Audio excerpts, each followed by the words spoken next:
Welcome to Emma's English.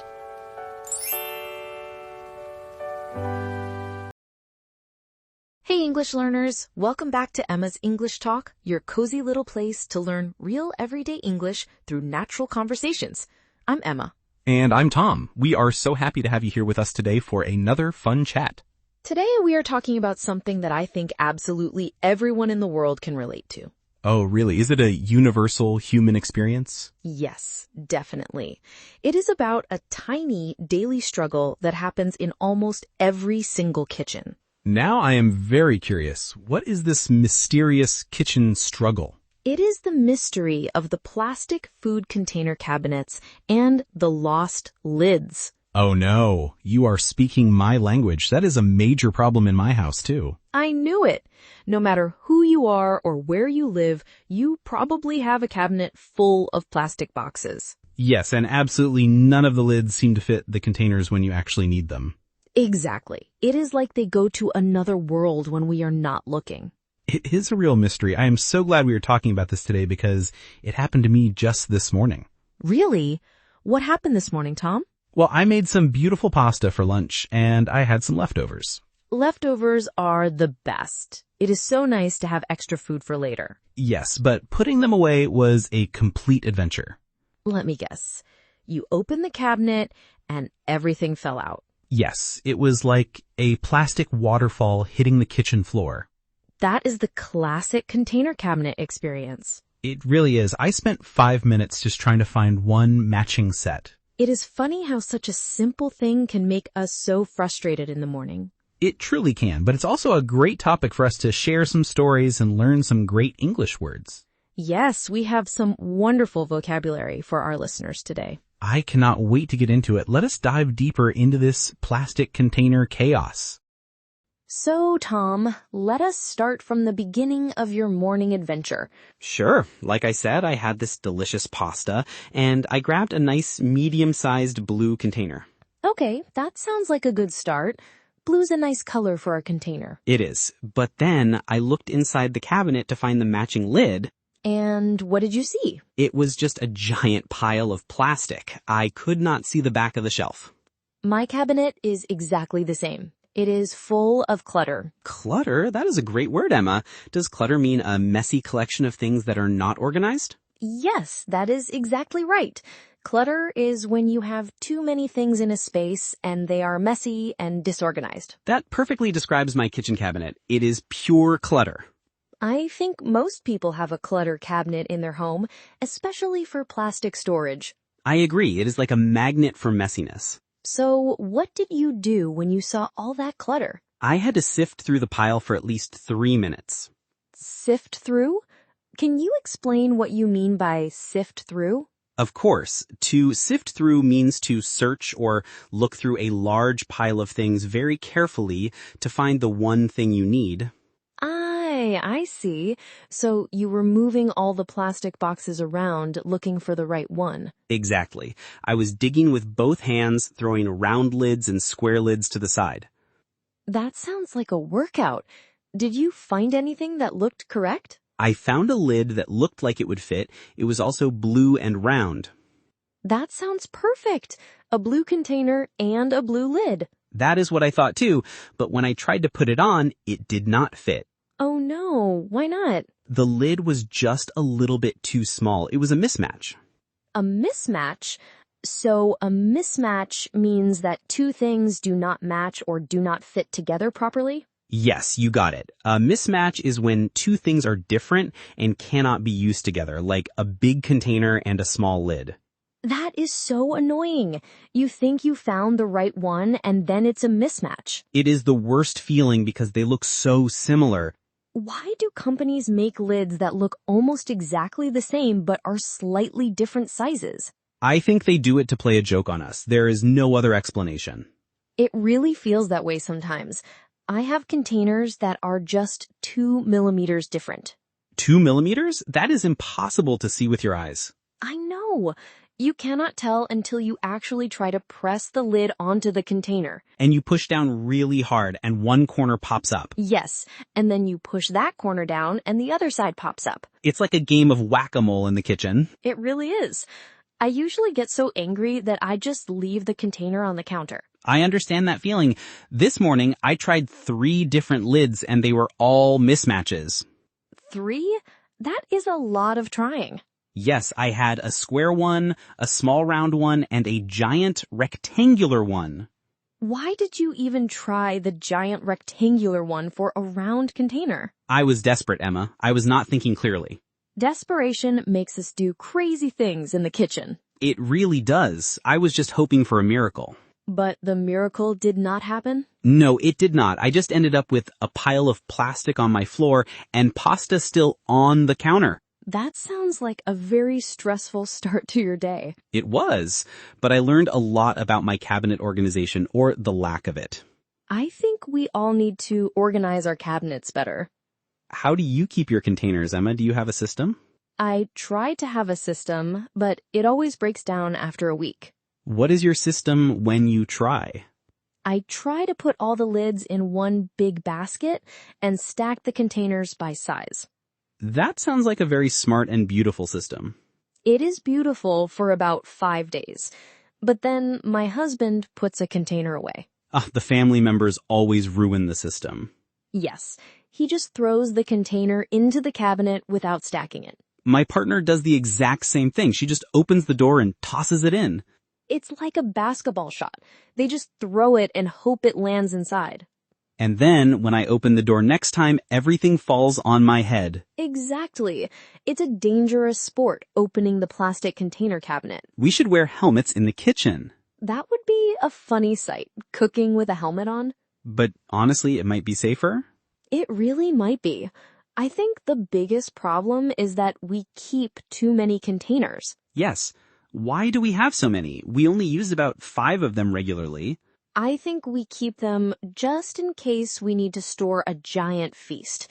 But we never make a giant feast. We just store small portions of pasta or rice. Exactly. And yet we have containers that could hold a whole turkey. I have one of those. It takes up half my cabinet space. And you probably never use it, right? Never. I think I used it once 3 years ago when my mother came to visit. That's a classic. We keep things for years just for one single day. It's a habit that is very hard to break. It really is. We should do a clean out of our cabinet soon. That is a scary thought, but you're probably right. We can do it together and share our progress. That sounds like a great plan. You know, Tom, another funny thing is how we choose the lids in the first place. What do you mean? Well, when I want to close a container, I do not measure it. I just eyeball it. Eyeball it? That is an interesting expression. Does eyeball mean to estimate or guess the size of something just by looking at it? Yes, exactly. When you eyeball something, you do not use a ruler or a measuring tool. You just look at it and guess the size. Yes, I definitely eyeball my lids. I look at the container, then I look at the pile, and I choose one. And how often is your guess correct when you eyeball it? Honestly, maybe 20% of the time. That is not a very high success rate. No, it is quite low, but I always believe my eyes are better than they actually are. We are very optimistic in the kitchen. We always think, yes, this lid looks perfect. And then we try to put it on and we realize we were completely wrong. It is a funny kind of self-deception. It really is, but sometimes after trying 5 different lids, I just give up. Give up? You mean you stop trying to find the lid because it is too hard? Yes, exactly. To give up means to stop trying to do something. You just accept defeat. I know that feeling well. When you give up, what do you do with the food? I usually just put a plate on top of the bowl and put it in the fridge. That is a classic lazy kitchen move, putting a plate on top of a bowl.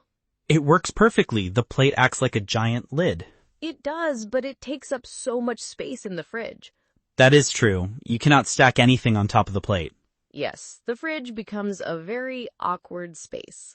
But at least I don't have to look at the plastic clutter anymore. That is a good point. Sometimes we have to make do with what we have. Make do. That is another great phrase. Does make do mean to manage or get by with something that is not perfect because it's all you have? Yes, exactly. When you make do, you use whatever is available, even if it is not the ideal solution. So using a plate as a lid is a great example of making do. Yes, it is. It's not a real lid, but it works for one night. I make do with plates, or sometimes I use aluminum foil. Aluminum foil is another great option for making do. It is very flexible and fits any size. Yes, but it's not very good for the environment if we use it too much. That is a good point. We should try to use reusable containers if we can. But that brings us back to the lid problem. It is a circle of frustration. It really is. Do you think there's a secret place where the lids go? I have a theory about that. Oh, tell me. I love a good conspiracy theory. I think the dishwasher eats them. The dishwasher? How could a dishwasher eat a plastic lid? Well, sometimes the lids fall down to the bottom of the dishwasher. Oh, yes, near the heating element. Exactly, and then they melt and turn into weird shapes. Ah, yes. They get warped. Warped? What does warped mean? It means the shape of the plastic changes because of the heat, so it becomes bent and twisted. Yes, and once they're warped, they will never fit the container again. No, never. They become permanent mismatches. So the dishwasher is actually the enemy of our plastic containers? It really is. I think we should hand wash our lids to keep them safe. Hand washing lids? That sounds like a lot of extra work, Emma. It is, but it might save us from the kitchen clutter and frustration. I'm not sure if I have the patience for that. I understand. Washing dishes is already my least favorite chore. Mine too. I would rather do laundry than wash dishes. Really? Laundry is worse for me because of the folding. Oh, I like folding. It's very relaxing. We should live together, Tom. You do the folding and I'll do the cooking. That sounds like a perfect deal. But who will find the container lids? We'll hire someone for that. It is too difficult for us. Yes, a professional lid matcher. That should be a real job. I would pay good money for a professional lid matcher. Me too. It would save so much time in the morning. Speaking of our struggles with kitchen organization, thinking about this mess reminded me of some great natural phrases we used today. Oh, yes. We used some very common expressions that native speakers love to use. We did. For example, when you were talking about your messy cabinet, you said it was like a plastic waterfall. Yes, that is a nice visual image, but I also used the word clutter to describe the cabinet. Right. Clutter is such a useful word for daily life. It is. We can use it for many things, not just kitchens. Definitely. You can have clutter on your desk, clutter in your bedroom, or even digital clutter on your computer. Digital clutter, like having too many files on your desktop. Yes, my computer screen is full of digital clutter. I have 95 icons on my desktop right now. Wow, Emma, that is a lot of clutter. You need to organize your computer. I know. I will sift through them this weekend. There's that phrase again. Sift through. Yes, I will look through all the files and delete the ones I do not need. That is a great way to use that phrase in a different context. It is. We often sift through emails, sift through old photos, or even sift through papers on our desk. It always implies that you are looking for something specific in a big, unorganized pile. Exactly. It makes you feel like you are searching for treasure in a messy place. Or searching for a matching blue lid in a plastic waterfall. Yes, which is basically the same thing. We also talked about a mismatch. Yes, a mismatch is very common when we talk about clothes. Oh, like wearing one black sock and one blue sock. Yes, that is a classic socks mismatch. Or wearing a formal jacket with sweatpants. Actually, some people think that is fashion now. Really? I think it just looks like a mismatch. Maybe it is a comfortable mismatch. That is a good way to look at it. And then we had the word eyeball. I love that word because it sounds so physical. It does. It is a very casual verb. Can we use it for cooking? Yes, absolutely. Chefs eyeball ingredients all the time. Like when they add a pinch of salt without measuring? Exactly. They just eyeball the amount of salt or oil they need. I do that too, but sometimes I eyeball it wrong and the food is too salty. That is the danger of eyeballing things instead of measuring. But it makes us feel like professional cooks. It does. It gives us confidence, even if the food is a bit salty. And then we talked about giving up. Yes, to give up is a phrasal verb that every English learner should know. We use it when we stop trying, But we can also use it for habits, right? Yes, like giving up smoking or giving up fast food. In those cases, it means to stop doing something permanently. Correct. It is a very positive thing when you give up a bad habit. But it's a bit sad when you give up looking for a lid. Yes, that is a defeat, but sometimes we must accept defeat to save our sanity. And finally, we talked about making do. Yes, to make do is a wonderful idiom. It means to manage with what we have. Yes, for example, if you do not have a car, you make do with public transportation. Or if you don't have milk for your coffee, you make do with water. Ooh, water and coffee? That sounds terrible, Tom. I have tried it. It's not good, but I had to make do. I think I would rather give up coffee for one day than put water in it. That is probably a wiser choice.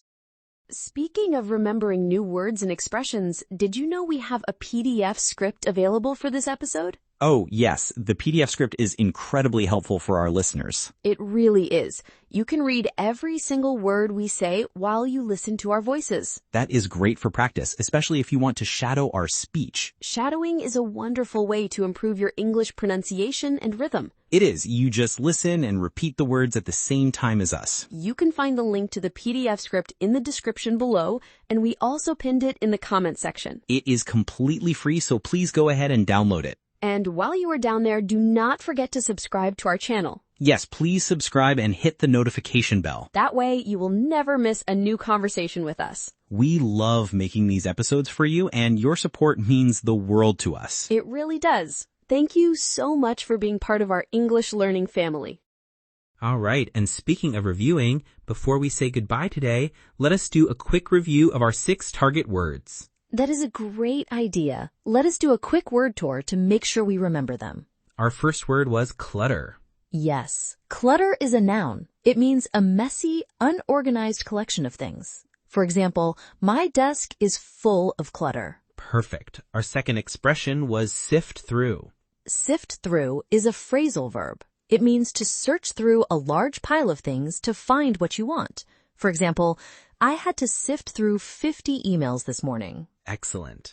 Our third word was mismatch. Mismatch can be a noun or a verb. It means that two things do not match or fit together properly. For example, my socks are a mismatch today. Very clear. The fourth word was eyeball. Eyeball is a casual verb. It means to estimate or guess the size or amount of something just by looking. For example, I always eyeball the rice when I cook. Great. The fifth phrase was give up. Give up is a phrasal verb. It means to stop trying to do something. For example, I gave up trying to learn how to play the guitar. And our final idiom was make do. Make do means to manage or get by with what you have, even if it is not perfect. For example, I did not have a pen, so I had to make do with a pencil. Those are 6 fantastic real-life expressions for our listeners to use today. They really are. They are so common in everyday English conversations. Well, Emma, this was a very fun and relatable chat. It was. I feel much better knowing that I am not the only one with a messy plastic container cabinet. You are definitely not alone. We are all in this struggle together. That is very comforting to know. What about you guys? Do you have a messy kitchen cabinet full of plastic containers? And how do you organize them? Yes, we really want to read your answers in the comments below. Please let us know your stories and how you make do when you cannot find a lid. Thank you so much for listening to Emma's English Talk today. Have a wonderful day and see you next time. Bye-bye, everyone. Keep practicing your English.